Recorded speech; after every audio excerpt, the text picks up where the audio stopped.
Hello, I'm Christopher German for KCTV News for Wednesday, October 15th, 2025. For tonight's broadcast, the stories we're following for you. Oregon is the first state in the nation to pass a law that ensures advanced breast reconstruction options are fully covered by health insurance. And Oregon State University has announced its 29th consecutive year of record enrollment for the fall 2025 semester. And skies will remain mostly clear through the night tonight, making for a cold evening across the region, but dry conditions for the start to our weekend. So make sure you tune in every morning for weather from the Skywatch Weather Center with weather from the Klamath Basin for the Klamath Basin. And tonight's news is brought to you by Christmas is right around the corner, and at the Running Y, we're always ready to help you host your holiday celebration. Whether it's an intimate holiday celebration with your close friends or family, or you want the entire staff to know how much you appreciate their hard work in 2025, we can accommodate your guests and give them a celebration to remember. Book your holiday event now before the holiday rush gets going, and get the date you need, and we'll take care of the rest, so that your holiday is both merry and bright. Call 541-850-5500 today. Well, our top story. Oregon has secured its position as the first state to pass a law that ensures advanced breast reconstruction options are fully covered by health insurance, a major victory for breast cancer survivors. The legislation, Senate Bill 1137, which was signed by Governor in July of 2025, is slated to take effect for health plans issued or renewed on or after January 1st, 2026. Requires comprehensive coverage for autologous breast reconstruction procedures. These complex surgeries, such as the DIEP flap, use a patient's own tissues from areas like the abdomen or thighs instead of implants, offering an alternative that can have a more natural and long-lasting result. The core of the law is a mandate for parity, ensuring that the health benefit plans cover autologous procedures with terms and conditions that are no less favorable than those applied to the more common implant-based reconstruction. This includes equal treatment in terms of out-of-pocket costs, cost sharing, and utilization review requirements. Crucially, the law addresses a key barrier to advanced care by tightening network adequacy standards. If a carrier cannot ensure a network of providers is sufficient to offer these services without unreasonable delay, they are prohibited from imposing higher out-of-network costs on the patient, essentially forcing the carrier to reimburse out-of-network specialists at in-network rates. The bill was championed by legislators and a determined breast cancer survivor from Bend, Gail Manasco, who faced significant obstacles and financial hurdles when she was seeking the advanced tissue-sparing reconstruction she preferred, highlighting the limitations of the existing Federal Women's Health and Cancer Rights Act of 1998. This new state law goes beyond the federal minimum to guarantee that the full spectrum of medically appropriate breast reconstruction, including various types of perforator flaps, is financially acceptable to all breast cancer patients in the state of Oregon. And experts believe Governor Tina Kotek delayed action on the transportation bill, which includes various tax and fee increases, is a deliberate move to reduce the window for a Republican-led referendum. This bill passed during a special legislative session that concluded on October 1st, faces strong opposition from Republicans who intend to challenge it in the 2026 election. Under Oregon law, Governor Kotek has until November 12, 2025, 30 business days from the session's adjournment, to sign the bill. Sources indicate her office plans to utilize this entire period, effectively delaying the point at which the law takes effect. For the No Tax Oregon referendum effort, Republicans must collect over 78,000 valid signatures, equivalent to 4% of the votes in the 2022 gubernatorial election, within 90 days of the legislative session's adjournment. This tight deadline means they must complete their signature gathering by late December 2025. By delaying the bill's signing, Governor Kotek compresses the already short time frame for the opposition to collect and verify these crucial signatures, making it significantly more challenging for them to qualify the referendum for November 2026 ballot. Republicans are specifically targeting 4 components of the bill, including a 6-cent gas tax increase, higher registration fees, and a doubled payroll tax. And Oregon State University has proudly announced its 29th consecutive year of record enrollment for the fall 2025 semester, solidifying its position with the highest total student population in the state. This sustained growth is particularly fueled by a robust 10% increase in online graduate and professional programs. Overall, the university's student body across its Corvallis campus, OSU Cascades in Bend, and its E-campus reached an unprecedented high. The flagship Corvallis campus saw its enrollment rise by approximately 2% to 25,374 students, while E-campus maintained a strong enrollment of 11,647 after several periods of substantial growth, and OSU Cascades held a steady at 1,384 students. Furthermore, the university saw its percentage of students of color increase by 3%, outpacing the overall growth rate. International student enrollment remains strong at 2,181, despite a national trend of fewer new international students, which was offset by a higher number of returning international students. And in more news from Governor Tina Kotek, a Democrat has not formally announced her bid for a second term, but is clearly gearing up for a possible run, as evidenced by her significant fundraising and campaign staff activities. Political observers widely expect her to seek re-election. Christine Drazen, the Republican who lost to Kotek in the three-way 2022 race, has been more reserved about her future plans. While she officially states her focus is on her present role in the legislature, recently seeking an appointment to a state Senate seat, signs suggest she is testing the waters for a rematch.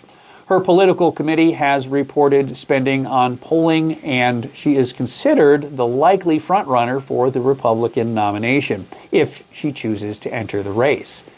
Marion County Commissioner Danielle Bethel is the most prominent Republican to have formally declared a run for the GOP nomination thus far. And Oregon State Treasury is actively returning approximately $3.5 million in unclaimed money to residents this month through its proactive Checks Without Claims initiative. This effort is designed to reunite Oregonians with their forgotten funds, such as uncashed checks, forgotten bank accounts, or tax refunds, without requiring the rightful owners to file a claim. The Treasury is able to proactively verify the owners for this distribution, which includes funds ranging from $50 to $10,000 that were reported to the state's unclaimed property program between 2019 and 2023. Treasurer Elizabeth Steiner stated that the mission is to do more than just safeguard these funds. It is to put the money back into the people's hands so they can thrive financially. This marks the second disbursement through the Checks Without Claims initiative this year, with the first returning nearly $11 million. Oregon State Treasury currently holds over $1 billion in total unclaimed funds and encourages all residents to check the unclaimed property website at unclaimed.oregon.gov to see if they are owed any money at all. And a new report has confirmed significant academic struggles for Oregon students, compounding the already complex challenges facing schools across the state. Data from the Oregon Department of Education's most recent assessments reveal that student proficiency remains alarmingly low and well below pre-pandemic levels. Less than half of all tested students are proficient in English language arts, while less than a third are proficient in math. Compounding this, multiple studies, including one referencing the National Assessment of Educational Progress, have shown Oregon students are lagging nationally, with the state recently ranked by some researchers as one of the last in the nation for post-COVID recovery in reading and math, when adjusted for demographic factors. These struggles are deeply intertwined with chronic statewide issues. One major factor is the persistent and high rate of chronic absenteeism, which sees nearly 40% of Oregon students missing at least 10% of the school year.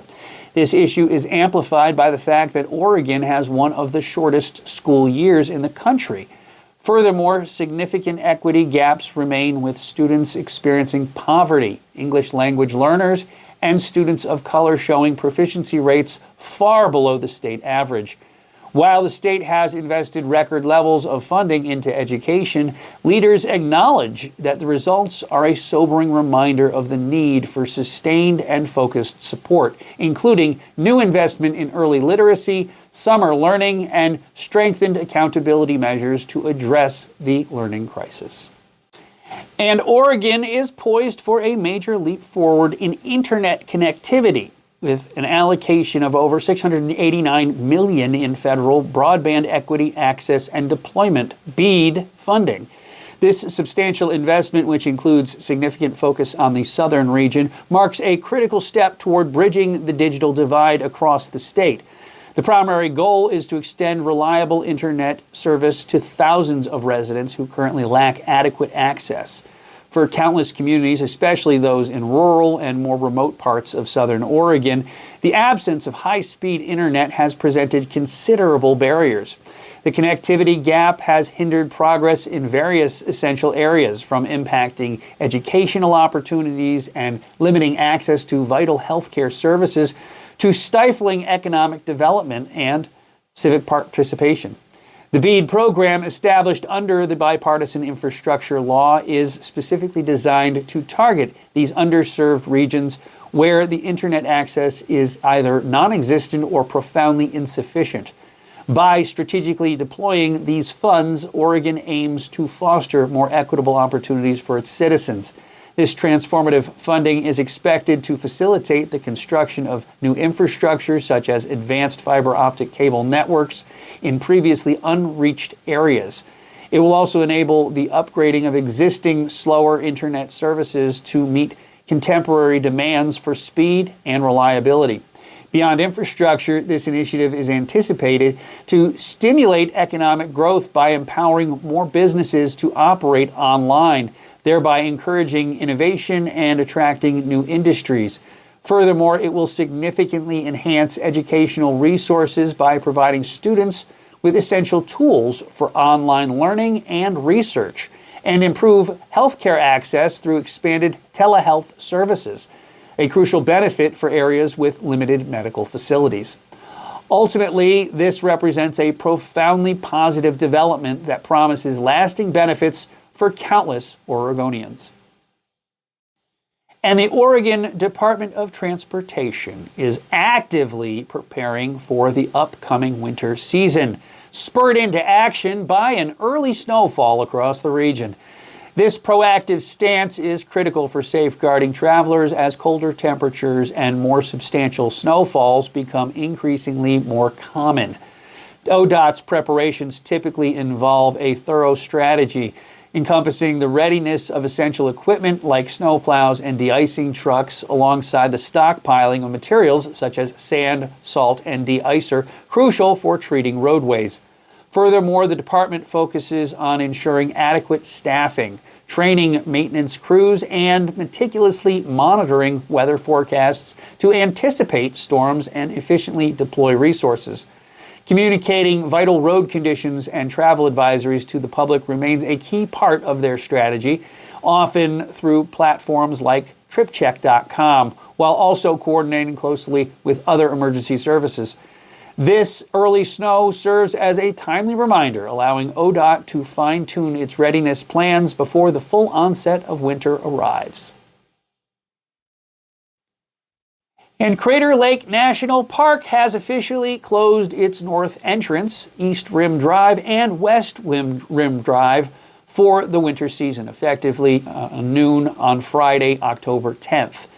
This proactive closure is a direct response to recent heavy snowfall and a forecast predicting additional winter weather.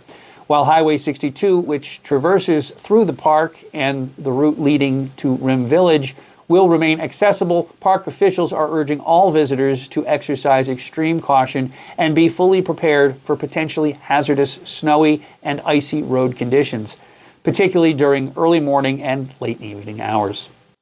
And now it's time for some weather. Skies will remain mostly clear through the night, making for a cold evening across the region. While few areas of low clouds and fog might develop, the colder temperatures will be the main story. Northern California temperatures will drop further into the middle to lower 30s, and those in Siskiyou County could experience freeze conditions, so be sure to take precautions to protect sensitive plants and animals. The coldest air, however, will settle on the east side, here in Klamath Basin, where lows will again be in the 20s. Looking ahead, the extended forecast shows clouds increasing later in the day, Thursday and into Thursday night, which will keep afternoon high temperatures a bit cooler. However, skies will clear as we head into Friday, and the region is expected to stay dry through both Friday and Saturday. By the end of the week, high temperatures will be fairly seasonal. Saturday's shaping up to be a beautiful day for any outdoor plans with warmer and above average temperatures. We expect to climb into the middle 60s in the Klamath Basin on Saturday. The nice weather will be the nice weather will break as the next storm system is set to arrive on Sunday, bringing widespread rain, mountain snow, and cooler temperatures and increased winds for the region. Shower chances will likely linger into Monday with lower snow levels. We'll continue to monitor and provide updates on that storm system regarding any potential travel impacts, timing, and precipitation amounts at skywatch.com. Well, not skywatch.com, Skywatch Weather Center. Every morning, Lisa's going to do that for you. Thank you. Okay, so tune in and get your views counted only at KCTV. And of course, make sure you log on and hit that subscribe button on your favorite platform, because that's the best way to download this so you can watch it on your television with a ice cold beverage in your couch and all kinds of good stuff. And then log on to klamathcommunity.tv for the news, weather, lifestyle news, sports, and all these daily stories that I've been reading here. They are posted up on our website as well, so you can read along if you want to. So I'm Christopher German for KCTV News in the KCTV News Center. Thank you so much for watching. Thank you so much for playing along. It's Wednesday. We've made it halfway through the week. We got Thursday and Friday to get over the hump, and we will be at the weekend. And I live for the weekends because I get to take a break and take some naps and stuff. But otherwise, I work all week long. Huh. Who thought it, huh? Okay.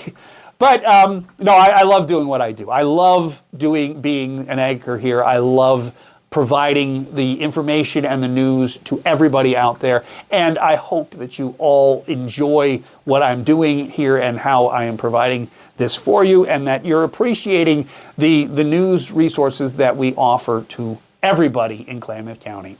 We're reaching about 30,000 people every month right now, which is absolutely stellar. We reach about 5,000 per week, 5 to 8,000 per week. We're averaging right now, and we're getting about 30,000 views every month across all our platforms. So this is just it's taken off like wildfire, and I can't thank you all enough for doing what you do by watching this and getting those views and doing what you do to help us out and keep KCTV on the air.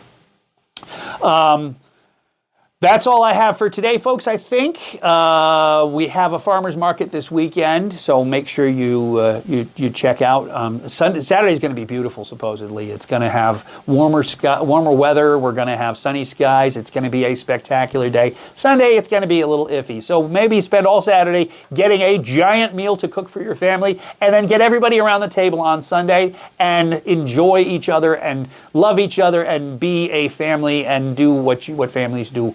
And that would be amazing. If I could inspire you to do that, that would be cool. Okay? So, God bless. Good night. Thank you for watching. We will see you guys again tomorrow, Thursday, and then Friday, and then the weekend. Yay! Weekends! Okay, I'll check you guys later. Thank you so much for watching. Thank you so much for playing along. Thank you so much for participating and doing your bit to make sure that this station is appropriately approved and appropriately considered to be a viable news source for Klamath County. I can't thank you enough for that. That's all I have for now. God bless. Good night. Thank you for watching, and we will see you guys again on Thursday. Good night.